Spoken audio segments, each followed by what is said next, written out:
Global trade বা বিশ্ব বাণিজ্য এটা একটা বিশাল সুযোগ, কিন্তু বাংলাদেশের ব্যবসাগুলোর জন্য এই পথে এগোনোটা সত্যি বলতে বেশ কঠিন একটা ব্যাপার। তো আজকের এই আলোচনায় আমরা এটাই দেখব কিভাবে এই জটিল পথটা পাড়ি দেওয়া যায় আর কারাই জার্নিতে একজন গাইডের মতো সাহায্য করতে পারে। তো পুরো ব্যাপারটা আমরা কয়েকটা ধাপে বোঝার চেষ্টা করব। প্রথমে দেখব বাংলাদেশের সুযোগটা আসলে কোথায়, তারপর আন্তর্জাতিক বাণিজ্যের যে গোলকধাঁধার কথা বললাম সেটা নিয়ে কথা বলবো। এরপর আসবে সেই পথ প্রদর্শক বা কনসালটেন্টের ভূমিকা, তাদের হাতে কি টুলস থাকে, ঢাকার প্রেক্ষাপটটাই বা কেমন, আর সবশেষে কিভাবে বিশ্ববাজারে নিজেদের পথটা পাকা করা যায়। এই সব কিছু নিয়েই আমাদের আজকের আলোচনা। আচ্ছা, তাহলে চলুন একদম শুরু থেকে শুরু করা যাক। আগে দেখে নিই বাংলাদেশ অর্থনৈতিকভাবে ঠিক কতটা শক্তিশালী আর এর সম্ভাবনাগুলো কি। একবার চিন্তা করুন, 450 বিলিয়ন মার্কিন ডলার, এই বিশাল অঙ্কটাই হল বাংলাদেশের অর্থনীতির বর্তমান সাইজ। মানে এই জিডিপি বলে দিচ্ছে যে গ্লোবাল মার্কেটে আমাদের জন্য সুযোগটা কত বড়। তৈরি পোশাক শিল্প থেকে শুরু করে আইসিটি সেক্টর পর্যন্ত আমাদের সম্ভাবনা কিন্তু অঞ্চম। কিন্তু কথা হলো, এই সম্ভাবনাকে বাস্তবে নিয়ে আসাটা তো আর মুখের কথা না। বিশ্ববাজারে ঢোকার পথটা আসলেই একটা জটিল গোলকধাঁধার মতো।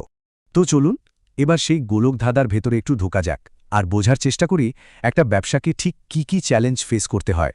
মানে ব্যাপারটা এমন যে এক এক দেশে এক এক রকম আইন, জটিল সব ট্যাক্স আর কাস্টমসের নিয়মকানুন, এরপর আছে লজিস্টিক্সের বিশাল চ্যালেঞ্জ, আর সবচেয়ে বড় কথা একজন নির্ভরযোগ্য পার্টনার খুঁজে বের করা। এই সব কিছু মিলিয়েই কিন্তু ইন্টারন্যাশনাল ট্রেডটা এত কঠিন হয়ে যায়। তাহলে প্রশ্ন হল, এই গোলকধাঁধা থেকে বের হওয়ার রাস্তাটা কি?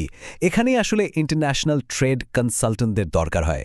তারা অনেকটা একজন অভিজ্ঞ গাইডের মতো কাজ করেন, যিনি এই পুরো জার্নিতে পথ দেখান।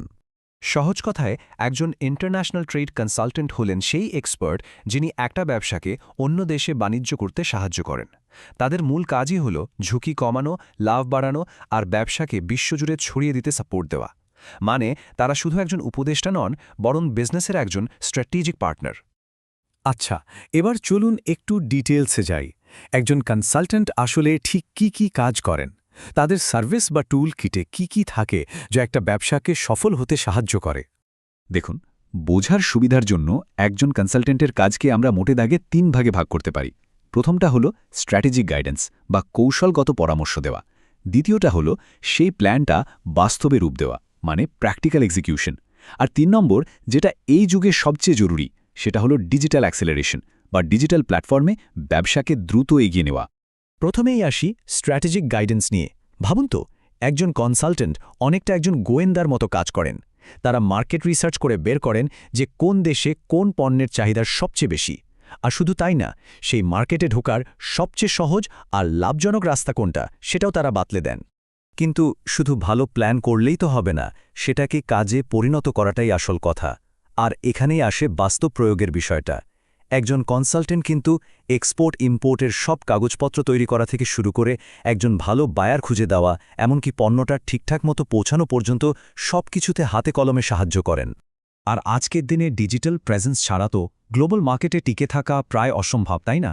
এজন্যই কনসালটেন্টরা একটা প্রফেশনাল ওয়েবসাইট বানানো থেকে শুরু করে এসইও, সোশ্যাল মিডিয়া মার্কেটিং, এই সব কিছুর মাধ্যমে একটা ব্যবসাকে সারা বিশ্বের কাস্টমারদের কাছে পৌঁছে দেন। এর একটা দারুণ উদাহরণ হতে পারে ক্যানাডার ক্যানবিজ ইনকর্পোরেটেডের সিওর এই কথাটা। তিনি বলছেন, একজন কনসালটেন্টের স্ট্র্যাটেজিক পরামর্শ আর মার্কেট নিয়ে গভীর ধারণা বাংলাদেশে তাদের ব্যবসাকে আরও মজবুত করতে কতটা সাহায্য করেছে। এটাই তো একজন ভালো কনসালটেন্টের কাজের আসল প্রমাণ, তাই না? আচ্ছা, এবার একটু আমাদের দেশের দিকে তাকানো যাক। বিশেষ করে ঢাকায় এই কনসালটেন্সি ফার্মগুলোর অবস্থাটা কেমন? এখানে কি ধরনের সংস্থা কাজ করছে আর তাদের কাজের ধরনই বা কি?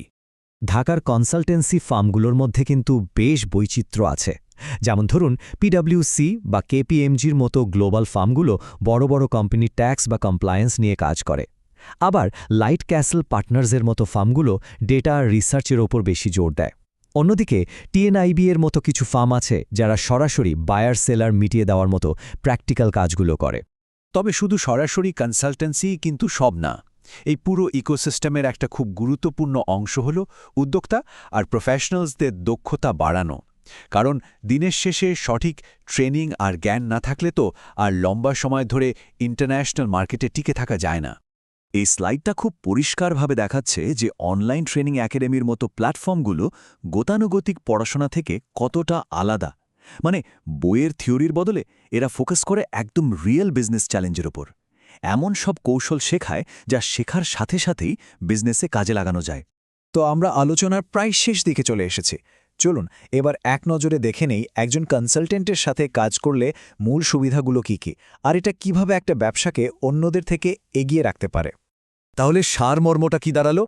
একজন কনসালটেন্ট আসলে আইনি জটিলতা সামলান, ভুল করার ঝুঁকি কমান, তাদের গ্লোবাল নেটওয়ার্ক ব্যবহার করে সঠিক পার্টনার খুঁজে দেন, খরচ বাঁচাতে সাহায্য করেন, আর সব মিলিয়ে আপনার ব্যবসাকে মার্কেটে অন্যদের চেয়ে কয়েক কদম এগিয়ে রাখেন। দেখুন, বিশ্ব বাণিজ্যকে একটা গোলকধাঁধা মনে হতেই পারে, কিন্তু যদি সাথে একজন সঠিক গাইড থাকে তাহলে সেই গোলকধাঁধাই কিন্তু সম্ভাবনার একটা বিশাল হাইওয়ে হয়ে যেতে পারে। এখন আসল প্রশ্নটা হলো, এমন একজন গাইডকে সাথে নিয়ে একটি ব্যবসা আগামী দিনে কোন উচ্চতায় পৌঁছাতে পারে।